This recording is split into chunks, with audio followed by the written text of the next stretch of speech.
Shalom Bapak Ibu, Saudara-saudari sekalian yang saya kasih. Semoga Anda di dalam lindungan Tuhan senantiasa. Pokok bahasan kita kali ini adalah apa bedanya Allah orang Kristen dengan Allah tanda kutip agama lain. Apa bedanya Allah orang Kristen dengan Allah agama lain. Bahasan ini saya Opa Bagio bahagia persingkat ya sesingkat mungkin, kurang dari 10 menit lah. Yang akan kita bahas adalah ciri khusus Allah yang sejati yang disembah oleh orang Kristen. Adalah ciri yang membedakan diri beliau dari Allah lain, tanda kutip, dari agama lain. Ciri Allah yang sejati adalah satu, menghukum dosa. Ini dilandasi oleh sifatnya yang maha suci. Dua, begitu besar kasihnya kepada umat manusia. Tidak tega jika mereka harus menjalani hukuman dosa ini.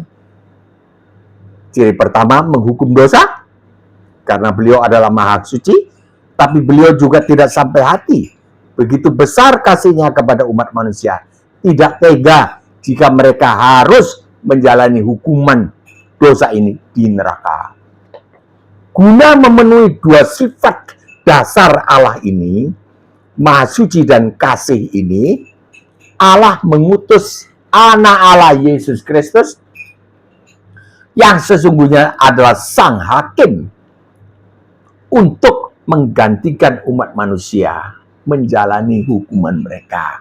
Sang hakim menjalani hukuman si terhukum supaya umat manusia luput dari hukuman yang seharusnya mereka jalani.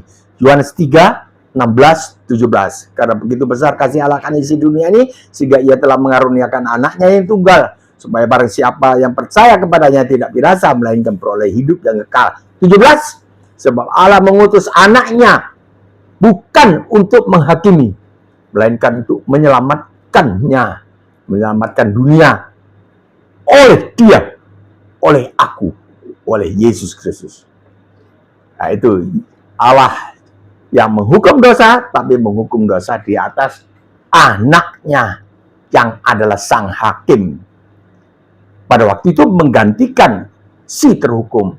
Kelak akan datang kembali segera beliau sang hakim yang menghakimi segala bangsa. Matius 24 ayat 30. Sedangkan Allah agama lain dikenal sebagai Allah yang maha pengasih penyayang. Pengasih penyayang. Yang tidak menghukum dosa. Melainkan dia berkuasa mengampuni dosa secara langsung. Ya, tidak apa-apa. Dengan otoritasnya. Otoritas yang dimiliki oleh Allah tanda kutip ini. Keberadaan Allah tanda kutip yang demikian jika dibandingkan dengan Allah yang sejati yang maha kudus, maka Allah tanda kutip agama lain ini tidak suci adanya. Kalau suci menghukum dosa, kalau tidak suci ya tidak menghukum dosa, nggak apa-apa. Nah, mengampuni secara langsung dengan otoritas, sebab dosa yang seharusnya dihukum tetapi dibebaskan dari hukuman. Dosa yang seharusnya dihukum dibebaskan dari hukuman. Kan berarti beliau sang ya Allah itu tidak suci dengan menggunakan kekuasaan yang dimilikinya. Ya, dengan otoritas ya iya, siapa yang berotoritas demikian itu?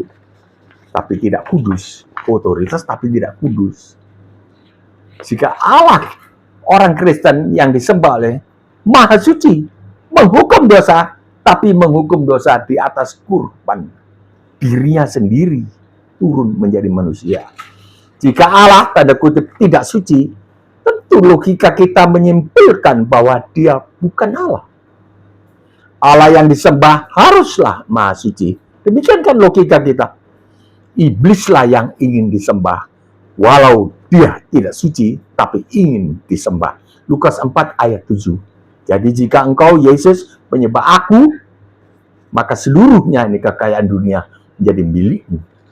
Iblis berdusta jika dia bisa mengampuni dosa, sebab dia sendiri makhluk berdosa. mau menyamai Allah yang Maha Tinggi. Itu kan dosa. Yesaya 14 ayat 14. Kesimpulan, Allah satu. Allah orang Kristen itulah Allah yang sejati. Allah yang Maha Suci, yang menghukum dosa. Namun karena kasihnya kepada umat manusia, beliau menghukum dosa di atas kurban Yesus Kristus di atas kayu salib. Supaya kita sekalian umat manusia luput dari hukuman. Supaya kita selamat. Aduh, enaknya. Enaknya punya Allah yang demikian. Kita tidak dihukum. Aduh, syukur. Roma 8 ayat 1. Sebab itu, tidak ada penghukuman bagi mereka yang ada di dalam Kristus Yesus. Tidak ada penghukuman karena hukumannya sudah digantikan oleh sang hakim sendiri. Mari masuk di dalam Yesus Kristus sekarang. Beliau kelak tidak menghukum kita. Pasti. Kelak beliau datang dia langit. Matius 24 ayat 30. Dia nggak bisa. Bagio, sini, masuk neraka. Nggak bisa. Dan kita sekalian yang ada di dalam beliau. Tidak. Lupa ya. Tuhan Yesus waktu itu menggantikan saya kan di atas kayu salib. Iya. Ayo, masuk surga kau sekarang. 2. Kesimpulan kedua, semua orang Kristen dan yang belum ikut Tuhan Yesus, yang Kristen atau yang belum ikut Tuhan Yesus, haruslah belajar tentang fondasi kekristenan yang benar. 1, mengapa bisa selamat? Itu kan, mengapa? 1, jawabnya yaitu digantikan hukuman kita.